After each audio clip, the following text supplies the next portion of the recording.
Hello dear student, स्वागत है आपका एग्रीकल्चर केमिस्ट्री की नेक्स्ट क्लास में। देखिए, लास्ट जो क्लास थी उसमें पढ़ने के देखा था कि जो आपकी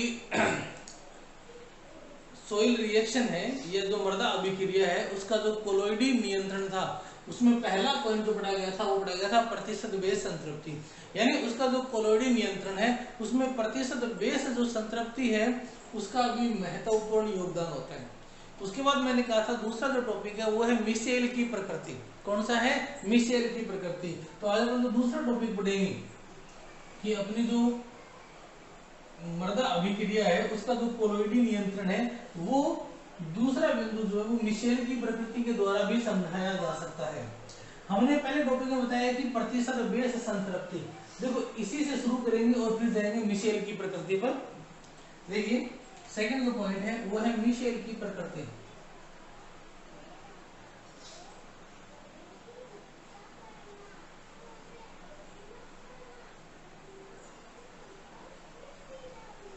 मिशेल की प्रकृति या नेचर ऑफ मिशेल। देखिए, अगर आप अलग अलग प्रकार की मृदा ले लो और दोनों की प्रतिशत बेस संतृप्ति अगर समान हो तो भी उनकी पीएच अलग अलग होती है। इसका मतलब अगर पीएच की बात करें तो वो अकेली जो है वो प्रतिशत बेस संतृप्ति पर निर्भर नहीं करती। यानी अलग अलग प्रकार की कोलोइड्स या अलग अलग प्रकार की मृदाओं की प्रतिशत बेस संतृप्ति समान हो फिर भी उनकी पीएच क्या होती है? भिन्न भिन्न होती है। अतः हम ये कह सकते हैं कि किसी विलयन की जो पीएच यानी किसी विलयन की अम्लता, क्षारीयता या उदासीनता या जो मृदा अभिक्रिया है वो प्रतिशत बेस संतृप्ति के साथ साथ वो किस प्रकार का कोलोइड है उस प्रकृति पर भी निर्भर करते हैं। ठीक है ना? तो देखो, इसको ऐसे स्टार्ट करेंगे। यदि समान प्रतिशत बेस संतृप्ति वाले, यदि समान प्रतिशत बेस संतृप्ति वाले भिन्न भिन्न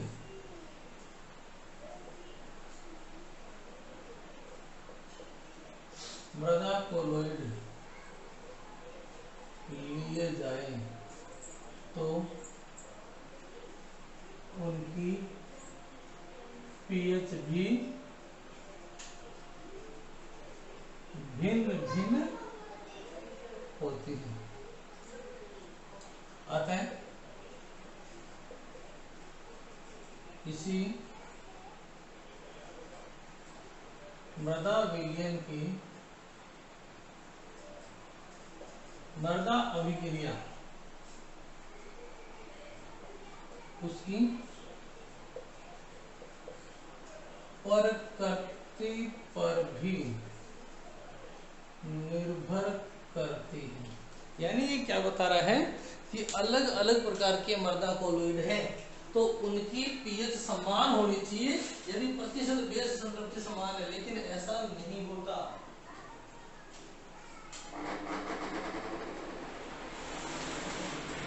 हाँ जी, तो क्या हो गया? अलग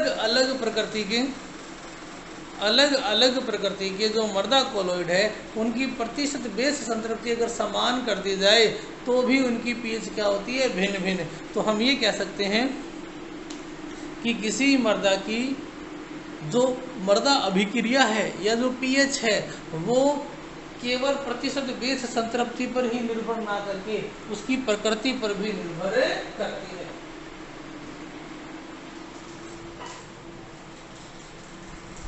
केवल प्रतिशत बेस संतृप्ति पर निर्भर ना करके उसकी प्रकृति पर भी क्या करती है? निर्भर। ये चीज उतार लो फटाफट।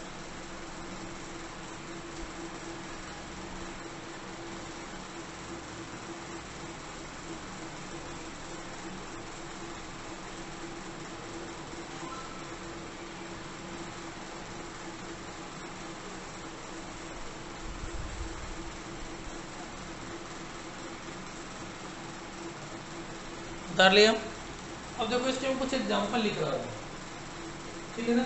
वो देखना। देखिए,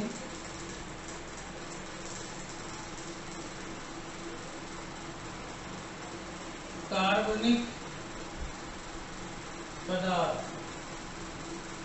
या ह्यूमस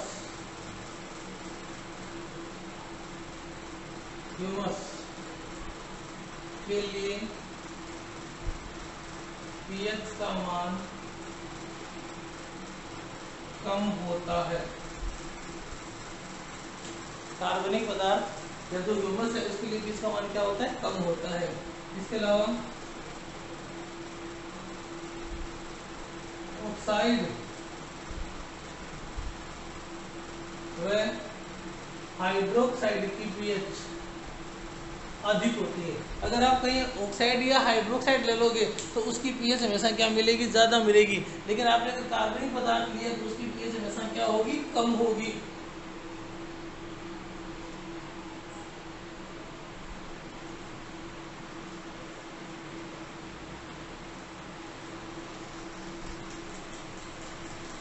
निकाल लिया। अब देखो किसी की पीएच कम है, किसी की पीएच ज्यादा है, ऐसा क्यों होता है? तो ये जो प्रकृति है ना वो किस चीज पे निर्भर करती है वो देखो पहले उतार लेना। उसके बाद यानी ये जो प्रकृति है वो वास्तव में डिपेंड किस पे करती है? देखिए किसी मृदा की या किसी विशेष की जो प्रकृति है वो उसके वियोजन पर और वियोजन की मात्रा पर या वियोजन के प्रकार पर डिपेंड करती है। यदि कोई मिशेल ऐसा है जो वियोजन के द्वारा हाइड्रोजन आयन मुक्त कर रहा है या वियोजन के द्वारा एल्यूमिनियम आयन मुक्त कर रहा है, उस स्थिति में उसकी पीएच जो होगी ना वो हमेशा अम्लीय होगी। यानी मृदा अभिक्रिया कैसी होगी? अम्लीय प्रकार की, कम पीएच वाली होगी। और यदि कोई वियोजन के द्वारा कैल्शियम आयन मुक्त कर रहा है, भस्म आयन मुक्त कर रहा है, तो उसकी पीएच उदासीन की श्रेणी में आती है। यदि कोई सोडियम आयन मुक्त कर रहा है तो वो क्या होगा? क्षारीय या प्रबल क्षारीय प्रकार का होगा, यानी अधिक पीएच वाला होगा। ठीक है ना? तो ये चीज उदाहरण, ठीक है ना? तो देखो किसी मिशेल की प्रकृति वास्तव में, किसी मिशेल की प्रकृति वास्तव में मिशेल के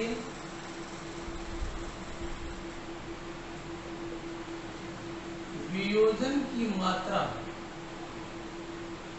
व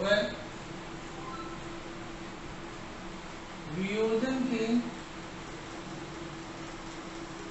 प्रकार पर निर्भर करते हैं।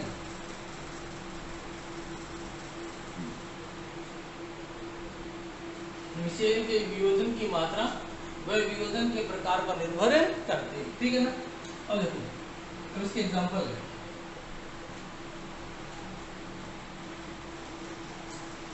जिन मृदाओं में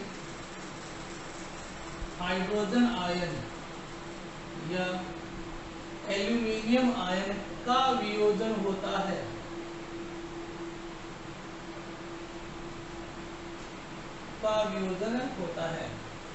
वे कम पीएच वाली या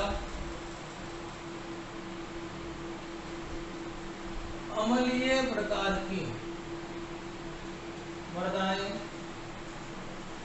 होती है। ये एक बात होगी। ठीक है ना? हाइड्रोजन या एल्यूमिनियम है तो क्या करेगा? अम्लीय करेगा। अब दूसरा,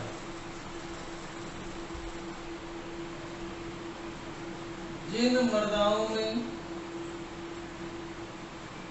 कैल्शियम का वियोजन होता है उनकी पीएच बढ़ जाती है तथा ये सामान्यतया उदासीन प्रकार की मृदाएं होती हैं। ये कैसे होती है? उदासीन प्रकार की मृदाएं होती है। ठीक है ना? और तीसरा,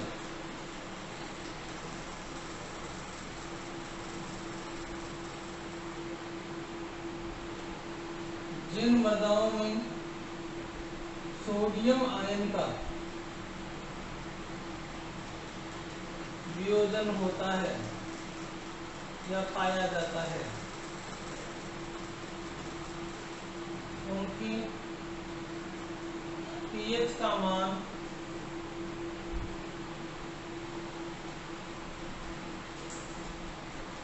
अत्यधिक बढ़ जाता है तथा ये क्षारीय या प्रबल क्षारीय प्रकार की मृदाएं होती है। ठीक है ना, ये है ना, ये मिशेल की प्रकृति है। वो प्रकृति ये बता रही है कि हाइड्रोजन आयन है या एल्यूमिनियम आयन है तो कैसी होगी, अम्लीय। कैल्शियम आयन है तो कैसी होगी, उदासीन। सोडियम आयन है तो क्षारीय या प्रबल क्षारीय। ठीक है ना, इसको उतार लो फटाफट।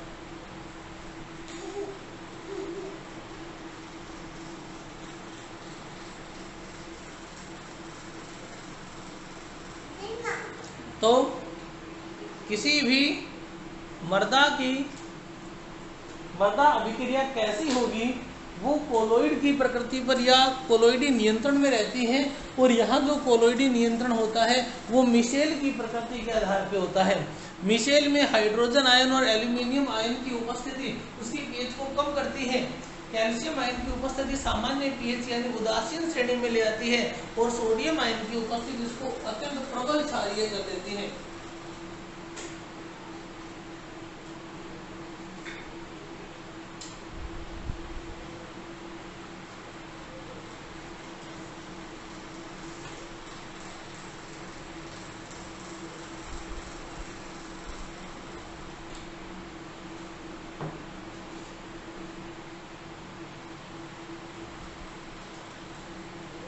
उतार लो। फिर एक एग्जांपल और लिखाना है, वो भी इसमें याद रखने वाला। मैंने कहा था ना ये बड़ा पॉइंट है, तो एक एग्जांपल और लिखाना है। पहले तो एग्जांपल ये प्रकृति के अंदर, पर प्रकृति में ये तो अपन ने बता दिया कि कौन सा आयन हो सकता है। अब अपन प्रकृति में बताएंगे प्रतिशत बेस संतृप्ति को बताते हुए भिन्न भिन्न मृदाओं के लिए। ठीक है ना, उतार लो पहले फटाफट।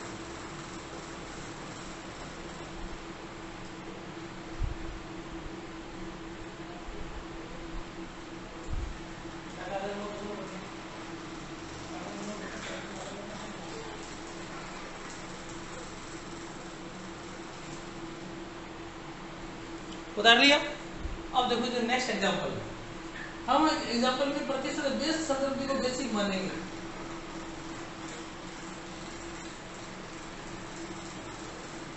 देखो दूसरा example,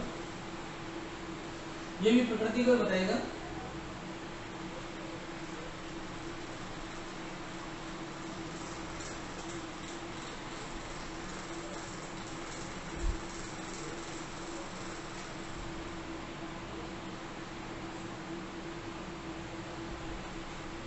example number 2। Second example क्या कहता है, देखो हमने 3 प्रकार की मृदाएं ली है। पहली मृदाएं ले ली सिलिकेट्स,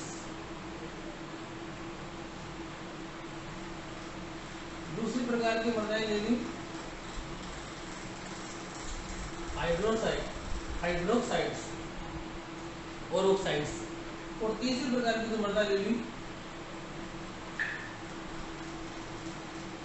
वो वाली मृदा है जिसमें कार्बनिक पदार्थ है।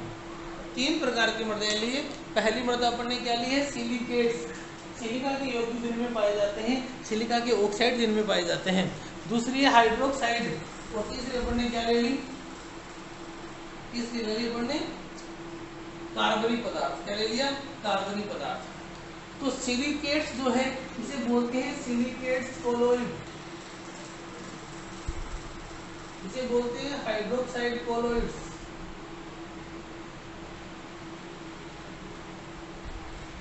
और इसको बोलेंगे कार्बनिक पदार्थ कोलोइड्स। अब देखो हमने क्या किया, तीनों ही मृदा ऐसी ले ली या इस स्थिति में ली है जिनमें तीनों की प्रतिशत बेस संतृप्ति जो है वो समान है। और हमने यहाँ प्रतिशत बेस संतृप्ति का मान ले लिया 50। तीनों के लिए प्रतिशत बेस संतृप्ति का मान क्या है, 50। अब 50% बेस संतृप्ति है और इस 50% बेस संतृप्ति पर हम भिन्न भिन्न मृदाओं की बात करें तो अगर केवल प्रतिशत बेस संतृप्ति पे निर्भर करता तो उस स्थिति में इनकी क्या आती, पीएच सेम आती। लेकिन यदि अपन पीएच की स्टडी करें तो इसकी आती है 5.2 से 5.8 के बीच में। ये अम्लीय प्रकार की प्रकृति दर्शाती है, 5.2 से 5.8 के बीच में, ठीक है ना। कार्बनिक पदार्थ है ना, ये भी अम्लीय प्रकृति दर्शाता है, लेकिन इसकी आती है 4.0 से 4.6 के बीच में, और इसकी आती है 6.2 से 7.5। बेटा एक दो पॉइंट ऊपर नीचे हो सकता है, कोई दिक्कत नहीं है।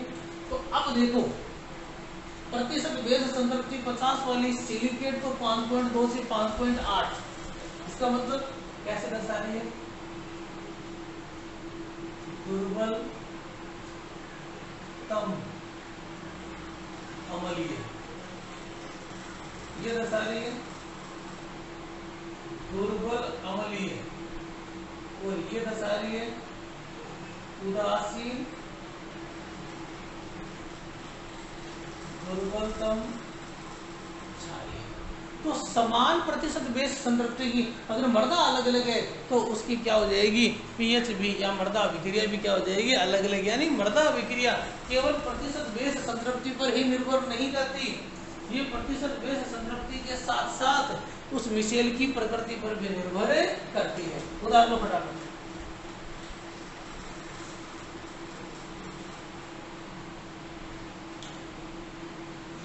ये 4.4 से 4.2 है, ठीक है ना, ये उतार लो। तो ये होगी मिशेल की प्रकृति, यानी केवल प्रतिशत बेस संतृप्ति से ही कोई मिशेल है वो उसकी मर्दा अभिक्रिया शो करने को जरूरी नहीं है, उस मिशेल की प्रकृति भी क्या करती है, बहुत ज्यादा प्रभावित करती है। तो उतार लो, इसको कैसे लिखोगे,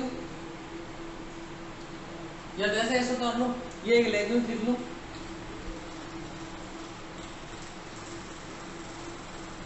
समान प्रतिशत बेस संतृप्ति, ब्रैकेट में क्या है 50 पर भिन्न भिन्न मृदाओं की मृदा अभिक्रिया भिन्न भिन्न होती है, और ये कारण, ठीक है ना।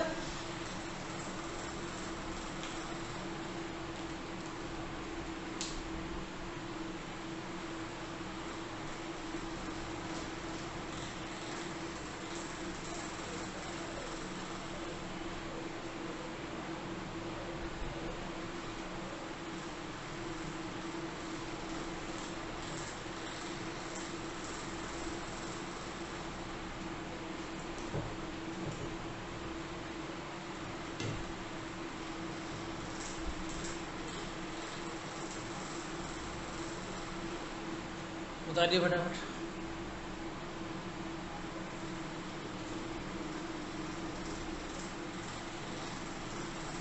ठीक है।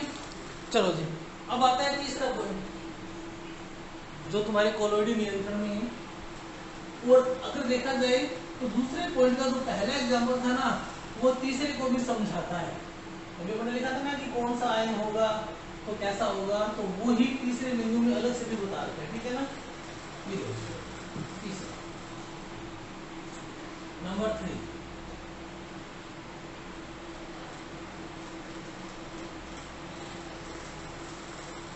अधिशोषित भस्मों का प्रकार,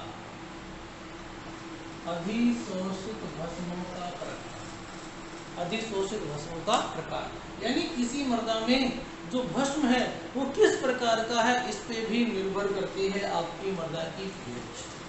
देखो जी, Ca+2 Mg+2 Na+K+, H+ और Al+3 ये धनायन है, लेकिन भस्म नहीं है। और इन्हें अपन ने क्या बोला है, भस्म। तो ये जो अधिशोषित भस्म है इसका अपन पीछे पढ़ चुके हैं। अगर ये आते हैं तो भस्म है ही नहीं, और भस्म है ही नहीं तो तुम्हारी मृदा की पीएच क्या होगी, कम होगी। ये अम्लीय बढ़ाएंगे बढ़ाएंगे अब अगर भस्मों की बात की जाए तो भस्म भी क्या है, जैसे अपन ने ले लिया Ca+2 Mg+2 Na+ और K+, एक मृदा में ये 10% है, ये 5% है, ये 2% है, ये 1% है, और दूसरी मृदा में ये 8% है, ये 2% है, ये 3% है, ये 2% है। तो इस स्थिति में देखिए सोडियम जो है ना ये हमेशा क्षारीयता को बढ़ाता है। तो अगर ये कम मात्रा में, इनसे फर्क नहीं पड़ता इनके द्वारा ज्यादा, अगर ये कम मात्रा में है उस स्थिति के अंदर तो इसकी जो पीएच होती है कम, और अगर ये बढ़ गया तो इसकी पीएच क्या होती है ज्यादा। तो अधिशोषित भस्म भी प्रभावित करता है। कैल्शियम की मात्रा बढ़ने पर पीएच इतने ज्यादा परिवर्तित नहीं होती, लेकिन वहीं अगर सोडियम की मात्रा परिवर्तित की जाए तो पीएच में क्या होता है, अकस्मात परिवर्तन होता है और पीएच बहुत ज्यादा बढ़ जाती है। तो तुम्हारी मृदा अभिक्रिया या मृदा की पीएच जो अधिशोषित भस्म है वो भी प्रभावित, ठीक है ना। तो हेडिंग डाल दो अधिशोषित भस्मों का प्रकार, और लिखिए किसी मृदा की पीएच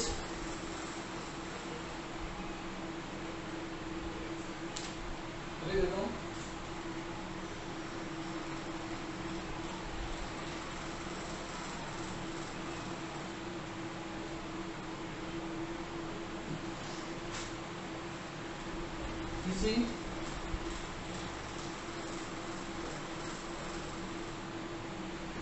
मृदा की पीएच या मृदा अभिक्रिया, किसी मृदा की पीएच या मृदा अभिक्रिया, मृदा कोलोइड जटिल में उपस्थित विशिष्ट भस्म आयन की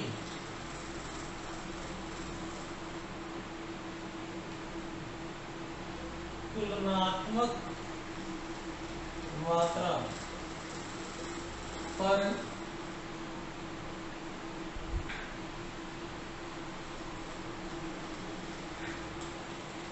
निर्भर करता है। यानी किसी मृदा की पीएच या मृदा अभिक्रिया जो है ना वो उस मृदा कोलोइड जटिल जो है ना उसमें उपस्थित विशिष्ट भस्म आयन की तुलनात्मक मात्रा पर निर्भर करता है, ठीक है ना। जैसे Na+ की मात्रा बढ़ने पर पीएच का मान बढ़ जाता है तथा मृदा अभिक्रिया क्षारीय प्रकार की हो जाती है, जबकि Ca+2 का मान बढ़ाने पर यह उदासीन प्रकार की होती है, ठीक है ना। तो एक भस्म आयन है वो उसे क्षारीय बना रहा है, दूसरा से क्या कर रहा है, उदासीन कर रहा है। तो ये तुलनात्मक मान है, ये भी उतार लो, फटाफट उतार लो।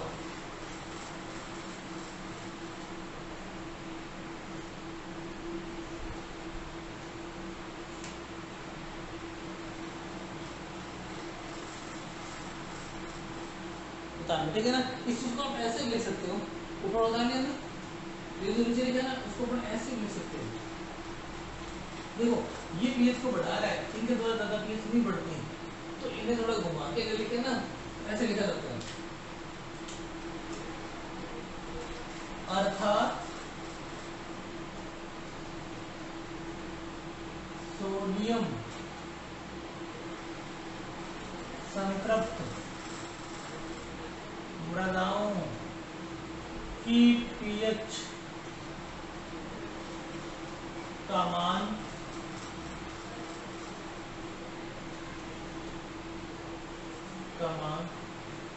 कैल्शियम या मैग्नीशियम संतृप्त मृदाओं की तुलना में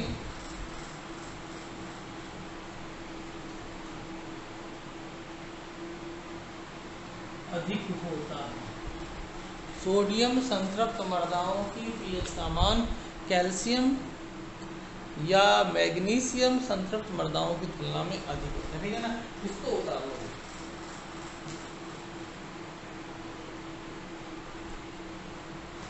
तो मृदा की जो पीएच है वो किन किन कारकों के द्वारा या किन कोलोइडी नियंत्रण के अंदर निर्भर करती है, वो हो गए मुख्य रूप से 3। पहला हो गया प्रतिशत बेस संतृप्ति, और दूसरा और मोस्ट इम्पोर्टेंट वो है मिशेल की प्रकृति। पहली प्रतिशत बेस संतृप्ति, दूसरी मिशेल की प्रकृति, और तीसरा जो आता है वो है अधिशोषित भस्मों का प्रकार। क्लियर है। अब इसके बाद जो नया टॉपिक आएगा वो है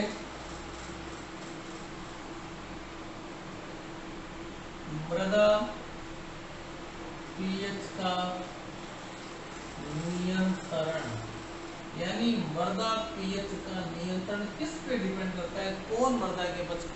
वैसे तो ये पढ़ चुके हैं, लेकिन कुछ फैक्टर्स जो अफेक्ट कर रहे हैं उनको भी पढ़ने के लिए नया टॉपिक है, ये आज नहीं करेंगे, कल करेंगे। आज के लिए इतना, ठीक है ना। इसको उतार लो। Okay bye.